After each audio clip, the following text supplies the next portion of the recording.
तो यार एक टाइम था जब कुछ लोग कहते थे कि जैक स्नाइडर का जस्टिस लीग एग्जिस्ट ही नहीं करता है, एंड आज का टाइम है कि इसका पहला टीजर रिलीज कर दिया गया। और भाई टीजर भी ऐसा वैसा नहीं, पूरे 2.5 मिनट का, इसलिए और डिले ना करके डायरेक्टली ब्रेकडाउन में घुस जाते हैं। एंड ऑब्वियसली ब्रेकडाउन है तो स्पॉइलर तो होगा ही।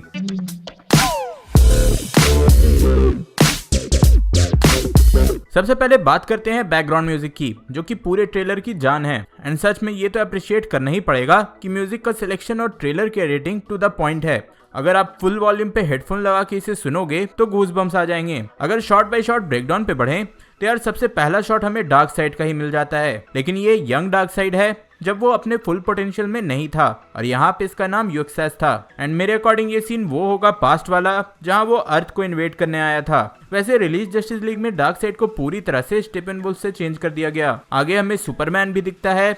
यहाँ नोटिस करने लायक है उसका चेस्ट, जहाँ आप क्लियरली इंजरी की मार्क देख सकते हो, जो कि डूम्सडे ने उसे बैटमैन वर्सेस सुपरमैन में दिया था।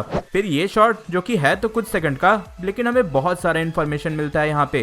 पहला तो ये कि ये वही लोकेशन है जिस लोकेशन का नाइटमेयर बैटमैन ने देखा था।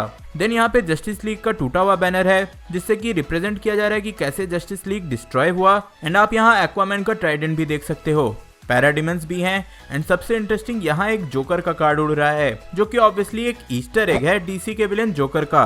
एंड यहाँ पे जितना भी डिस्ट्रक्शन हुआ है वो डार्क साइड के कारण हुआ है। कैसे? आप यहाँ फील्ड पे ओमेगा सिंबल भी देख पाओगे।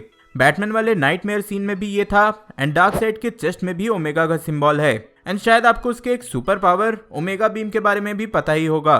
तो यार इतना सारा कनेक्शन, ऐसे ऐसे रेफरेंसेस, तो भाई बस जैक स्नाइडर ही सोच सकते हैं। आगे है ये वाला सीन जहां वंडर वुमन एक एरो देख रही है। ये एरो वही है जो कि अमेज़न्स ने चलाया था डायना को वार्निंग देने के लिए कि स्टेपेनवुल्फ इज अराइविंग। लेकिन स्नाइडर के जस्टिस लीग में ऑब्वियसली ये वार्निंग डार्क साइड का है। एंड इससे पहले जो टीजर रिलीज किया गया था उसमें भी हमने डायना को इसी टेम्पल में डार्क साइड के बारे में इंफॉर्मेशन लेते देखा था। देन इस शॉट में ब्रूस सुपरमैन के होलोग्राम को देख रहा होता है, जो कि रिलीज वर्जन से डिलीटेड था। मोस्ट प्रोबेबली वो यहाँ सुपरमैन को स्टडी कर रहा हो कि किस तरह से उसे रिजरेक्ट किया जा सकता है। फिर एंट्री होती है अपने आर्थर भाई की, मतलब कि एक्वामैन की। इस शॉट में वो एक फिशरमैन को बचाकर वापस सी में जा रहा है। और यहीं पे हमें कुछ शॉट विक्टर स्टोन के भी दिखते हैं, जब वो अपने यूनिवर्सिटी के लिए फुटबॉल खेलता था। और ये जो पूरा सीक्वेंस था वो रिलीज वर्जन से ही डिलीट कर दिया गया था। जैक स्नाइडर ने भी बोला था कि उनके जस्टिस लीग का हार्ट विक्टर स्टोन ही है, जो कि रिलीज वर्जन से मिसिंग था। Cyborg is the heart of the movie. Cyborg is the thing that I think in the end holds the team together in a lot of ways. Then the golden shot, हमें Superman दिखता है, वो भी अपने black suit में, जो कि obviously उसे अपने क्रिप्टोनियन शिप से मिला होगा। इसी का एक सीन कुछ दिन पहले जैक स्नाइडर ने रिलीज किया था, जहां वो अपने ब्लैक सूट में अल्फ्रेड से मिलता है। तो हाँ, इस मूवी के बहुत सारे सीन्स में सुपरमैन आपको ब्लैक सूट में ही दिखेगा। ऐसा ही सिमिलर कॉमिक्स में भी हुआ था, जहां रिजरेक्ट होने के बाद सुपरमैन ने कई सारे इश्यूज तक ब्लैक सूट का यूज किया था। देन एक मेजर सीन है ये, जहां फ्लैश आयरिस को बचाता है।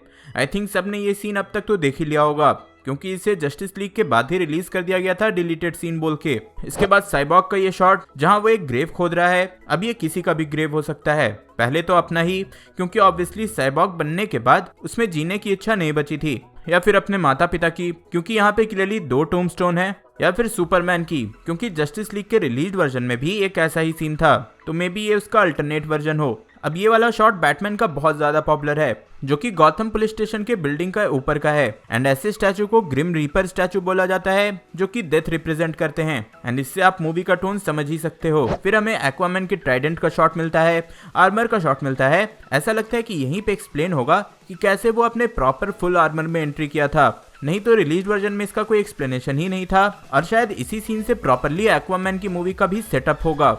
एंड फाइनली हमें इस मूवी में स्टेपेनवुल्फ का लुक मिलता है, जो कि बिल्कुल अलग है रिलीज वर्जन से। ऑब्वियसली रिलीज वर्जन वाले स्टेपेनवुल्फ को कैमरा फ्रेंडली बनाया गया था, जो कि वार्नर ब्रदर्स चाहते थे।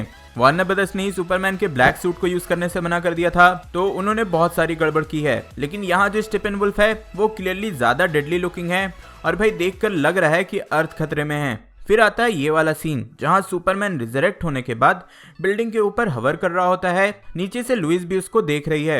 एंड ऑब्वियसली ये वाले सुपरमैन को कुछ भी याद नहीं है। यहाँ पे वही सीक्वेंस होगा जहां जस्टिस लीग के बाकी मेंबर्स उसे रोकने की कोशिश करेंगे। देन ये साईफाई मदर बॉक्स वाला सीन जो कि मुझे लगता है साइबॉर्ग के जस्ट ट्रांसफॉर्म होने के बाद का होगा, जहां साइलेंस स्टोन मदर बॉक्स को एक्टिवेट करने की कोशिश कर रहे होंगे। एक तरह से उन्होंने अपने आप को सेक्रीफाइस करके साइबॉर्ग को नया लाइफ दिया है। लेकिन कुछ सबसे इंटरेस्टिंग सीन जो है वो है फ्लैश से रिलेटेड, जैसे कि ये जहां क्लियरली वो स्पीड फोर्स को एक्सपीरियंस कर रहा है। ये भी कंफर्म हो चुका है कि मूवी में हमें टाइम ट्रैवल भी देखने को मिलेगा, जो कि ऑब्वियसली फ्लैश ही करेगा। इसी टाइम ट्रैवल का सीन हमें बैटमैन वर्सेस सुपरमैन में भी दिखा था, जहां फ्लैश ब्रूस को वार्निंग देने गया था। तो हाँ, फ्लैश का एक बहुत ही ज्यादा मेजर रोल DCU में है। आगे बढ़े तो साइबॉर्ग का ये वाला शॉट काफी इंटरेस्टिंग है और डिबेटेबल भी, जहां वो क्लियरली मिसाइल्स को कंट्रोल कर रहा है। तो मुझे लगता है कि वो फ्लैश की तरह अपने पावर्स को फर्स्ट टाइम एक्सपीरियंस कर रहा होगा, जहां उसे ये रियलाइज होता है कि अपने मदर बॉक्स के कारण वो अर्थ के सारे वेपन्स को कंट्रोल कर सकता है। और मे बी मदर बॉक्स ने बस विजुअली उसे ऐसा दिखाया हो, रियलिटी में ऐसा नहीं हो रहा हो, क्योंकि मुझे नहीं लगता कि इतने सारे मिसाइल्स का एक बार में यूज किया जाएगा। फिर यहाँ भी पास्ट के बैटल का एक शॉट है जहाँ किंग एटलन लड़ रहे हैं। ये फाइट उसी टाइम की होगी जब ज़्यूक्सेस अर्थ पे आया होगा, और इसके लिए एटलांटियंस, अमेजॉन्स, लैंटर्न्स, गॉड्स सब एक साथ आए थे। एंड एंडिंग होते होते ये वाला शॉट जहाँ सारे जस्टिस लीग के मेंबर एक साथ हैं, obviously after victory. And ending में फाइनली एक डायलॉग है फ्लैश का, जहाँ वो बोलता है कि डार्क साइड ने तो पता नहीं कितने सारे बड़े बड़े सोल्जर्स, हीरोज और गॉड्स से लड़ा है और उन्हें हराया भी है, जिसपे ब्रूस बोलता है कि उसने हमसे कभी नहीं लड़ा, यूनाइटेड। तो हाँ यार, ये पूरा टीजर देखकर तो ऐसा ही लग रहा है कि जैक स्नाइडर का जस्टिस लीग जो है वो बिल्कुल ही अलग है। इसमें टाइम ट्रैवल जैसे बड़ी चीजों से लेकर सुपर हीरोज का एक साथ आने का स्ट्रगल भी दिखाया गया है। जैक स्नाइडर ने ये भी कंफर्म कर दिया है कि उनकी जस्टिस लीग 4 घंटे की है और एक एक घंटे के 4 पार्ट में इसे रिलीज किया जाएगा। It's going to be in 4 parts, 1 hour each. So 4 hours of Justice League is coming your way. वैसे मैंने एक पूरा अलग वीडियो बनाया है कि जैक स्नाइडर की जस्टिस लीग में क्या क्या अलग है। मैं सजेस्ट करूंगा कि आप वो वीडियो जरूर देखना। लिंक मैंने डिस्क्रिप्शन और आई बटन में भी दे दिया है। होप सो कि आपको मेरा ब्रेकडाउन पसंद आया होगा। अगर हाँ तो वीडियो लाइक करना, एंड अगर मुझसे कुछ मिस हो गया हो तो कमेंट में बताना। अभी तो और भी बहुत कुछ आने वाला है, तो मिस नहीं करना चाहते तो सब्सक्राइब करके बेल आइकन प्रेस करना। जैक स्नाइडर के जस्टिस लीग के बारे में और डिटेल जानने के लिए ऊपर वाली वीडियो देखें, एंड बैटमैन का ट्रेलर ब्रेकडाउन देखने के लिए नीचे वाली। मैं जल्दी और नए वीडियो लेकर आऊंगा। टिल देन, बी देसी, बी नर्ड।